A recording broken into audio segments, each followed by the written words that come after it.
بسم اللہ الرحمن الرحیم۔ السلام علیکم۔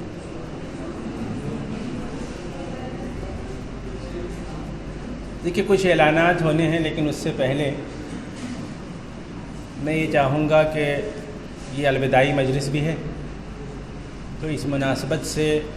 شرکا کی مختلف کیٹیگری سے ایک منٹ کا تاثر اگر لیا جائے تو اس پورے کارواں کو آگے چلانے میں اور تفکیر کے اس عمل کو جاری رکھنے میں مدد ملے گی۔ اس کانفرنس کے انعقاد میں ہمارے احباب نے بڑی محنت کی اور ان سب کا رسماً شکریہ ادا کیا جاتا ہے، لیکن میں سمجھتا ہوں کہ وہ شکریہ کے واقعی مستحق ہیں ہمارے طلباء بھی، طالبات بھی اور اساتذہ، اور خاص طور پر بعض نوجوان اساتذہ جن میں بڑی جدوجہد کے ساتھ اس پروگرام کو منظم کرنے میں مدد دی۔ آفس کے بعض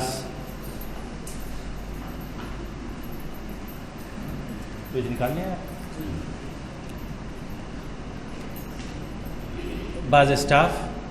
بڑی دلجمی سے انہوں نے کام کیا، اللہ تعالیٰ ان کو جزائے خیر دے۔ میں نام نہیں لوں گا بس اس لیے کہ فہرست بڑی طویل ہو جائے گی، اور کوئی نام چھوٹ گیا تو پھر شکایت کا بھی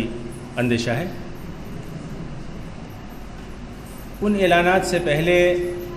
ایک منٹ کا میں سمجھتا ہوں 1 منٹ کافی ہے،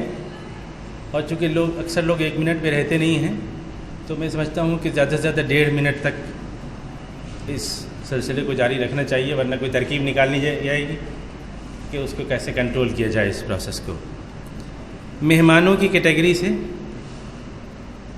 پہلا نام سلیم خان صاحب کا ہے، ابھی ہی نظر آ رہے تھے ہیں۔ آپ سے گزارش ہے کہ ہمیں یہ بتائیں کہ اس پوری ایکسرسائز پہ آپ کا کیا امپریشن ہے، جو کمی رہ گئی ہے۔ یقیناً بہت سی کمیاں رہ گئی ہیں، ہم نے کوشش تو بہت کی کہ اس ڈسکورس کو پٹری پر رکھا جائے، لیکن گاڑی اترتی رہی بار بار، ہم لوگ اس کے عادی نہیں ہیں۔ ہماری تربیت کچھ ایسی ہو گئی ہے کہ خلط مبحث کو علمی گفتگو سمجھتے ہیں، تو یہ عادت رفتہ رفتہ جائے گی، لیکن میں سمجھتا ہوں کہ ہم بالآخر کسی نتیجے پر پہنچنے میں کامیاب ہوں گے۔ یہ خود فی نفسہ ہی ایک اچیومنٹ ہے کہ ان امور پر آپ نے غور و فکر کیا، آپ نے سوالات قائم کیے، آپ نے کچھ لوگوں کو سنا جو درسیات کا موضوع نہیں ہے، یعنی کہیں پڑھائے نہیں جاتے یہ موضوعات، اس کے لیے کوئی تربیت کہیں نہیں دی جا رہی ہے۔ تو اگر ان موضوعات سے آپ کو تھوڑی بہت آشنائی ہوئی اور یہ احساس پیدا ہوا کہ یہ وہ مسائل ہیں جو ہمارے لیے موت و حیات کی حیثیت رکھتے ہیں، ان پر غور و فکر ہونا چاہیے اور اس کے بغیر کوئی آگے راستہ نہیں نکلتا، تو میں سمجھتا ہوں کہ یہ ایک نقطۂ آغاز ہے اور فی نفسہ ہی ایک اچیومنٹ ہے، خاص طور پہ ہمارے نوجوانوں کے لیے، جن کے لیے میں نے بارہا کہا کہ اس کارواں کو انہیں ہی آگے لے جانا ہے۔ اور آپ نے رات کی مجلس میں دیکھا کہ ہم نے اپنی اس روایت کو زندہ کرنے کی کوشش کی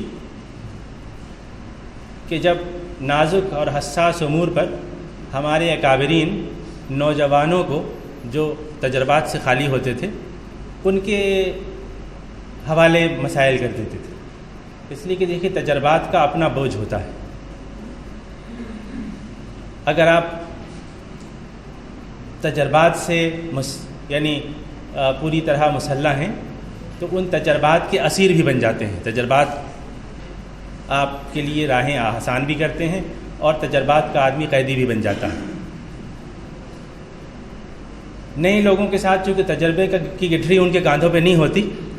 تو وہ آؤٹ آف باکس سوچنے کی صلاحیت پرانے لوگوں سے زیادہ رکھتے ہیں۔ لہذا کل کی مجلس میں اس بات کا اہتمام کیا گیا کہ ہم معمر لوگ، بڑی عمر کے لوگ، تجربہ کار لوگ سامعین کے صف میں بیٹھے اور ہم نے اپنے طلباء کو مسند ان کے حوالے کر دی اور کوشش کی دیکھنے کی کہ کس طرح وہ مستقبل کا منظرنامہ دیکھتے ہیں اور کیا امید ان کے اندر دکھائی دیتی ہے۔ یقیناً اس میں بڑی خامیاں دکھی ہوں گی، آپ کی بھی نظر ہوگی، ہماری بھی نظر ہے، لیکن یہ